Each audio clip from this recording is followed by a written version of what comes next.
Assalamualaikum and welcome back to morEwish Cuisine. Today I'm sharing recipe of Desi style chatpata spicy pasta with creamy cheesy sauce. It's a fusion recipe and if you are craving for comfort food but with a Desi touch, this recipe is for you. So without further ado, let's go and make it happen. Let's start the recipe with Bismillah. First, I'm cooking chicken. Today, I'm using boneless chicken, but you can use bone-in chicken as well.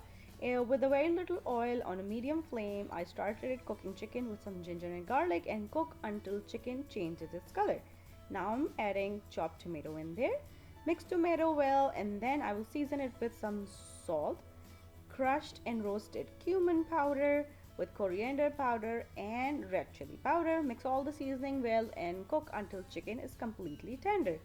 And then I'll just shred the chicken. You can take the chicken out or just mash it with the help of spoon and put it back in the pan. Adding some soy sauce and chili sauce. You can use any kind of chili sauce. Mix well, switch off the flame, and now we'll go and cook our pasta. Today I'm using macaroni pasta. You can use any shape pasta and boil according to the package instruction. Drain and keep it on the side. In the same pan, now we'll make our sauce. For that, I am melting some butter, adding all-purpose flour. Now cook the flour on a medium flame until flour is cooked and it's all fragrant. Now bring the flame to the lowest setting and very slowly add the milk.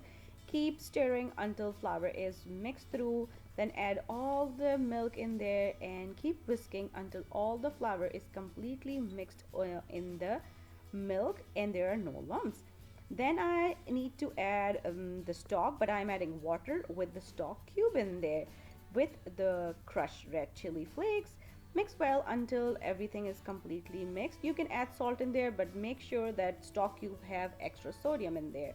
Then I'm adding shredded mozzarella cheese with Parmesan cheese as well. Mix well until cheeses are completely melted and your sauce is stringy like so. Now I am adding cooked chicken with all of its sauces and juices in there. Mix again, and now we'll add our pasta in there as well, which we pre-boiled. Now here you can add any other vegetables like capsicum, bell pepper, corns, or whatever your family like. Mix well, and in the end I am adding some chopped green chilies with some chopped cilantro and just stir. And now you can adjust the consistency of your sauce here, but make sure that when it cool down the sauce will get thickened a little bit more. In the end, I'll just garnish it with some lot of chopped cilantro and a little bit of Parmesan cheese, and this spicy, cheesy, creamy Desi style pasta is ready to serve, which my family devoured. And if you are trying this recipe at home, please let me know how it turned out with you. If you want to learn something else, let me know. Leave me a comment down below and I will try my best to make it happen for you guys. Once again, thank you so much for watching. And if you like this recipe, don't forget to click on the links to enjoy a lot more recipes like this.